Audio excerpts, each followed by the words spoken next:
여러분, 윤석열 정부가 출범하는데 북한은 왜 핵을 쏠까요?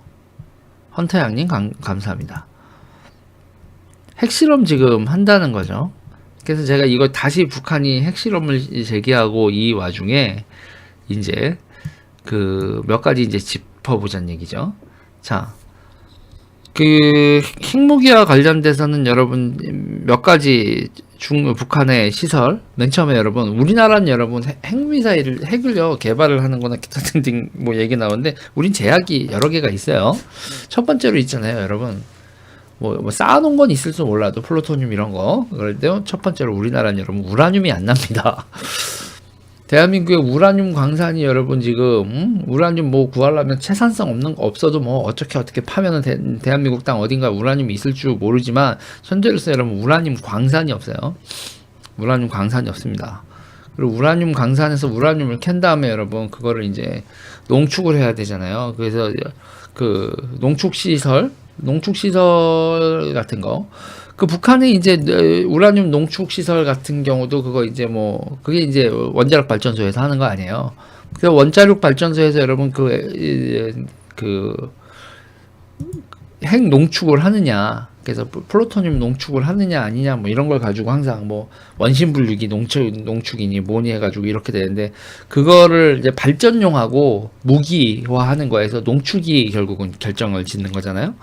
그래서 무기화하는 단계로 농축을 하는지, 그리고 폐연료봉, 그리고 이런 거를 어떻게 처리하는지를 둘러싸고 여러분 항상 감시 카메라가 붙어 있는 게 그게 IAEA죠. 국제원자력기구. 그래서 국제원자력기구는 이게 가입을 하면 핵의 평화적 이용, 그러니까 우리가 이제 방사능이라든지, 그러니까 그 엑스레이라든지 이런 거 관련돼 있잖아요. 핵의 평화적 이용에 관한 지원을 받고 대신, 그리고 원자력 발전소 같은 거 질 때도 이제 기술적 지원이나 이런 걸 받고 대신 사찰을 허용을 해야 되죠. 그래서 감시 카메라 달고. 근데 북한이 그 감시 카메라 다 띄워버리고 막 그러면서 이제 IAEA 탈퇴, 뭐 NPT라고 해서 핵 확산 금지 조약이라고 하죠. Non-Proliferation Treaty, 이거 이제 탈퇴하고 뭐 난리였었는데, 그리고 이미 지금 탈퇴한 상태죠. 그러니까는 이거를 여러분 그렇게 되는 거예요. 핵을 농축한 다음에 그걸 어떻게 해야 돼요? 그거를 이제 무기화해야겠죠. 무기화할 때는 뭐를 해야 되냐면 핵실험을 해야 돼요. 그죠? 그러면 핵실험장이 있어야 되는 거고요. 그 다음에는 그걸 날려보내야 되잖아요. 그럼 미사일이 있어야 되죠. 그 미사일도 여러분 지금 대륙간 탄도 미사일이라고 이렇게 해서 미국까지 날아가는 미사일 하나, 그리고 또 하나가 이제 오는 쏜 SLBM이라고 잠수함으로 몰래 기어가가지고 뿅 쏘는 거 있죠. 이런 미사일 해가지고 이게 이제 핵 프로그램의 세트인데, 이 핵 프로그램의 세트로서 세트를 이렇게 만들어서 북한이 확보하려고 하는 건 핵 전략에서 맨날 얘기하는 게 이제 그거다. 매드라고 하죠. 매드, 미쳤다라는 뜻이 아니라 원래는 MAD라고 불러야죠. 밑에 점 찍고 이렇게 돼서 mutually죠. 부사가 돼야 되니까 mutually, 그렇죠. 확증, assured. mutual이죠. mutually가 아니라 mutual assured destruction 이렇게 되나요? 상호 확증 파괴라고 하죠. 상호 확증 파괴. 상호 확증 파괴가 뭐를 만든다고 하면 디터런스라고 합니다. 억제력. 그래서 그러니까 북한은 뭐를 확보하려고 하냐면, 미국이 자기네들 핵 공격을 못하게 억제력을 확보하기 위해서 SLBM하고 그 ICBM을 만든다고 그래요. 그럼 억제력을 확보하면 뭐를 하는데? 그러면 우리를 지배하는데, 이렇게 되는 겁니다. 이게 이제 그 핵 전략상에서 이게 저기 민주당 사람하고 저쪽 사람들이 잘 얘기를 안 하는데, 북한이 궁극적으로 미국이 자신들한테 핵 공격을 안 할 억제력을 확보하고 궁극적으로 추구하는 게 뭐다? 조국 해방이죠. 이게 여러분 보면 미친놈들 같지만 쟤들은요 여러분 꽤나 핵 전략에 충실한 겁니다. 그 다음에 또 쟤네들이 추구하는 게 뭐예요? 그러면서 남한 내에 자기들을 향한 경계의식 이런 거를 막는 그런 뭐 평화운동이라고 하면서 반핵운동 그러는데, 우리나라 반핵운동이 여러분 정말 웃기죠. 우리나라 반핵운동이 여러분 정말 웃긴 겁니다. 우리나라는 원자력 발전을요 평화적으로 했죠. 근데 우리나라 반해군데 원자력 발전을 멈추잖아요. 전쟁 무기를 만드는 북한에 대해서는 끽소리도 안 하면서 원자력 에너지를 평화적으로 사용하는 대한민국 원자력 발전소만 죽일 놈 만드는 그런 이상한 반핵 운동이죠. 그 사실은 이렇게 지금 우리나라 외부 정치사정이나 이거 북한과의 관계를 들여다보다 이렇게 보면은 이거는 평화운동이 아니라 여러분 그냥 친북운동입니다. 평화운동, 반핵운동이 아니라 그냥 친북운동이에요. 우리나라의 에너지 발전상의 독립성을 저해하고 그리고 여차하면 우리도 여러분 무기를 만들 수 있는 거 아니에요. 미국이 우리에 대해서 한미동맹을 끊으면 여러분 우리 뭐 해야 돼요? 한미동맹을 끊으면 우리 핵미사일 만들어야 돼요. 그러니까 저는 그래요. 핵무기를 개발하자는 건 전 절대 반대하지만 우리가 핵무기를 만들 수 있는 능력은 언제든지 준비를 하고 있어야 된다. 언제든지. 세계의 미국의 대전략이라는 것도 언젠가 100년, 1000년, 만년 한미동맹이 갈 건 아니고 어느 순간 미국의 전략이 바뀌면서 대한민국의 필요성이 없어지는 순간이 올 수도 있기 때문에 우리는 능력은 가지고 있어야 된다. 그렇다고 여러분 뭐 핵을 만들다는 얘기를 하면 큰일 납니다, 여러분. 유력 정치인이나 그런 사람들이 만들자고 얘기하면 큰일 나고 저는 핵 개발엔 반대하지만 언제든지 유사시에 그런 거. 근데 이제 지금 월성 원전이나 이런 거 멈춰놓으면 유사시에 우리가 핵을 개발할 능력도 상실되죠. 빠른 속도로 빠르면 6개월에 핵무장을 할 수 있는 그런 준 핵무장 국가 보통 우리도 대한민국 다 핵과 관련된 거의 모든 능력을 다 가지고 있었던 나라에서 핵 원료를 확보할 수 없는 나라 이렇게 돼버리는 거니까.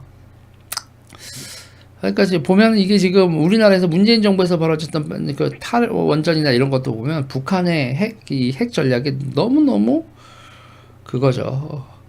기여를 했죠. 우리가. 그러면서 되게 대전제가 뭐냐면 에이 설마 미국이 우리하고의 동맹을 끊겠어? 대전제 1번 문재인 정부의 대전제 핵과 관련된 대전제 1번 설마 미국이 우리와의 동맹을 끊겠어? 2번 설마 북한이 우리한테 핵미사일을 쏘겠어? 2번이죠. 2번입니다. 이 두 가지 대전제예요. 두 가지 대전제인데 지금 윤석열 정부가 출범을 하고 나서 여러분 정말 이제 북한이 어디까지 도발을 하느냐에 대해서 우리가 마음의 준비를 해야 될 게 있어요. 자, 북한이 미사일을 쏘을 때 항상 어떻게 쏘죠, 여러분? 동쪽으로 쏘죠. 동쪽으로 쏩니다. 서쪽으로 쏘면요, 여러분. 무슨 문제가 발생해요? 중국이요. 미쳤냐? 이렇게 나오죠. 서해로 쏘면요, 중국이 니네 미쳤냐? 니네 지금 북경을 상에서도 쏠 수 있다는 이런 거야? 난리 납니다. 항상 만만한 일본을 향해서 쏘죠. 동쪽으로 쏘죠. 우리가 마음에 준비를 해야 되는 건 쟤네들이 동남쪽으로 쏘는 거. 우리나라 영해상으로 쟤들이 미사일을 쏘는 겁니다. 그게 그때 우리가 쟤네들한테 백령도하고 포격을 얻어맞고 막 했었잖아요. 마지막 북한이 우리한테 남은 도발은 그러면 뭐예요, 여러분? 그게 남쪽을 향해서 휴전선 남쪽으로 조금이라도 넘어와서 바다에 퐁당하면요. 동해바다에서. 그러면 그걸 요격을 했냐 아니냐를 두고 이제 난리가 나겠죠. 그러면서 이제 윤석열 정부를 북한이 엄청나게 뒤흔드는 일이 벌어질 텐데 어디까지 도발을 할까요?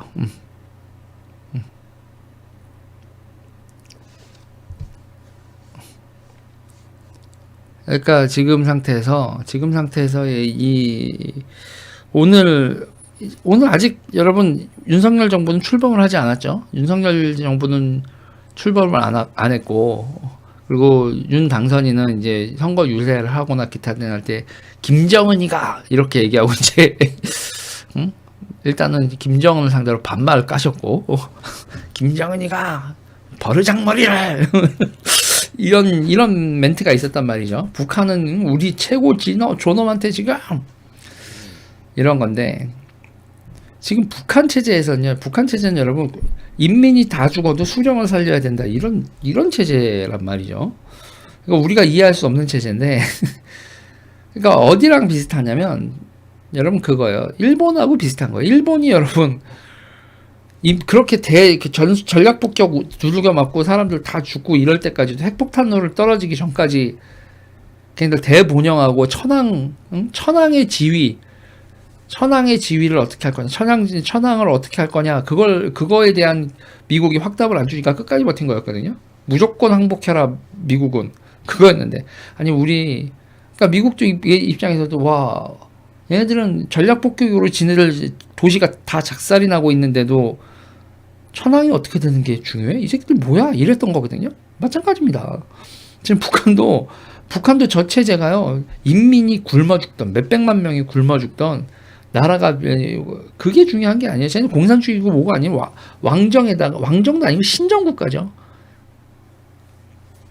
그러니까 김정은의 위신, 수령의 위신, 수령이 곧 나라인 그런 나라입니다. 자, 거기다가 이제 김정은이 버르장머리 이렇게 얘기해놨으니 저것들이 윤석열 정부 시작하자마자 최고 수준의 도발을 할 거로 보이죠. 지금 출범하기도 전에 지금 난리인데. 뭐 이런 상황입니다. 그래서 핵 전략과 관련돼서 이제 우리가 항상 몇 개 외워야 될 건 IAEA, NPT 뭐 이런 거요. 이런 거는 기본이고, 매드, 그리고 디터런스, 그리고 이제 투발체, 그러니까 쟤네들이 전략 폭격기가 있는 애들은 아니잖아요. 그러면 그걸 투발체, 미사일, 뭐 SLBM, ICBM 뭐 이런 거 하고 이런 몇 가지, 그리고 쟤네들이 쏘는 방향, 거리, 이런 거에 대해서 얘기를 해야죠. 이런 상황에서 있잖아요. 이런 상황에서 여러분 하나 체크를 해볼까요? 지금 한반도를 둘러싼 이 상황이 아주 녹록지 않은데요. 북한이 미사일을 여러분 남쪽을 향해서 우리나라 영해를 지나간 다음에 여러분 어디를 쏠 수가 있냐면, 여러분 이것도 봐야 됩니다. 일본 남서부 섬 군사력 강화, 이렇게 해서 KBS 방송에 한 분 따온 건데, 여러분 요나군이라고 보이시나요? 전자전 부대 2023년에 여기, 이시카키 미사일 부대 2022년, 미야코 미사일 부대 2020년, 오키나와 2020년, 아아미오 2019년, 이렇게 해서 여러분 밑에 여기 타이완부터 여기 일본, 여기까지 다 일본 섬들인데, 여기다가 여러분 미사일 부대들이 쫙 배치가 되고 있어요. 그리고 저거와 관련돼서 여러분 또 하나 생각을 해야 될 게 INF 조약입니다. 중거리 핵전력 조약인데, 중거리 핵전력 조약을 또 하나 아셔야 되는데, INF 조약이라고 있어요. IMF가 아니라 INF입니다. 자, 집토끼님 감사합니다. 집토끼님 계속 감사해요. 이 INF 조약은 보면 2019년에 폐기가 되어 있거든요. 미러 위반 공방 속 INF 조약 결국 폐기, 국제 해관보에 타격됐다, 이렇게 되어 있는 건데, 중거리 미사일인데요. 중거리 미사일이라는 거는 여러분 2000km, 뭐 길면 5000km까지도 본다고 하는데, 이게 뭐냐면 중국이, 그러니까 소련하고 미국이 서로 미사일을 그러니까 중거리 미사일을 개발 안 하기로 했단 말이에요. 근데 중국이 2000기 이상을 개발한 거로 미국이 보고 있었는데, 야 중국 너도 들어와. 그래서 미, 중, 러 셋이 중거리 미사일을 개발하지 않는 거로 하자 했는데 중국이 그걸 거부했고, 그 다음에 러시아는 이스칸데르 미사일하고 이런 거를 개발을 했고, 그러니까 미국이 우리도 개발한다, 우리도 개발하고 맞짱 떠서 배치를 하겠어, 이렇게 돼요. 그래서 중국이 그러니까 중국의 동해안, 그러니까 우리 동해안이 동쪽 해안이죠. 그러니까 우리 서해바다를 둘러싸고, 이렇게 중국이 저걸 이렇게 미사일을 쭉 배치를 하고, 여기에 지금 이렇게 일본도 미사일 부대를 쫙 배치를 하는 상황이고, 여기에 북한도 미사일을 방향을 동남쪽, 우리나라 일본 쪽으로 향하게 돼 있고, 거기다가 우리나라도 지금 미사일 조약, 그래서 이제 미사일 조약을 하면 미사일 테크놀로지 컨트롤 레즘, MTCR이라고 있어요. MTCR이라고 있습니다. MTCR. MTCR. 그래서 이 MTCR 같은 경우에 여러분이 우리나라에서 전자 물자 관리 시스템에서도 이렇게 우리나라 수출 및 무역 관련도 정말 중요한 건데, 그래서 화이트 리스트에서도 한 축이고요. 여기서 수출 통제 카테고리 1, 카테고리 2, 여기서 미사일 기술 통제 체제 MTCR에서 미사일 테크놀로지 컨트롤 레짐이라고 이런 게 있어요. 이거에서 우리나라의 사거리하고 탄두 뭐 기타 등 제약이 있었는데, 우리나라도 이게 우주 운반체를 제외하고는 지금 중거리 미사일까지는 우리나라도 이제 사거리와 탄두 중량 이런 게 지금 해제가 됐죠. 다시 말해서 동북아는 여러분 지금 미사일 군비 경쟁이 붙은 상황이에요. 미사일 군비 경쟁이 붙은 상황인데, 여기서 우리나라의 대처와 관련돼서 국민들에게 알려지지 않는 게 있죠. 우리나라의 보유 미사일 개수입니다. 알려지지 않았어요. 공식적으로 알려진 바가 없습니다. 우리나라 미사일이 한 800개가 있다 정도 추산인데, 공식적으로 이건 국가 비밀이고, 공식적으로 NCND입니다. 확인해 주지도 않고 부정도 하지 않아요. 자, 윤석열 정부에서 우리나라의 국내 뉴스는 기타 등등 얘기가 나오지 않겠지만, 우리나라도 여러분 어떻게 될 것 같아요? 우리나라도 미사일 전력을 엄청나게 증강하게 될 겁니다. 김아그네스님 감사합니다. 우리나라의 미사일 전력도 여러분 급증을 하게 될 것이다. 그러니까 동북아는 우리나라가 이제 포방부에서 그래서 화력이다 뭐 그랬는데, 그 화력에 미사일이요. 우리가 어느 정도까지 미사일을 늘리게 될지 지금 이 분위기로 하면 자, 이거는 이제 국민들에게 정치적 동의를 구하지 않을, 여론화도 안 되고 정치적 동의도 구하지 않을 상황으로 우리나라 정치에선 갈 텐데, 우리의 목숨과도 같은 그런 동북아에서의 미사일 군비 경쟁, 이게 어떻게 컨트롤이 되고, 중국이 패권 도전국으로서의 그런 자세를 포기하지 않거나, 그리고 러시아도 여러분, 러시아까지 또 블라디보스토크하고 이쪽에 뭐 미사일 전력을 배치하고 지랄이 나면, 그러면 동북아는 여러분 우크라이나 못지않은 일촉즉발의 상황이 가고, 거기에 그 일촉즉발의 상황에 항상 문제가 되는 건 북한의 미사일 실험, 핵 실험 이런 게 될 것이다.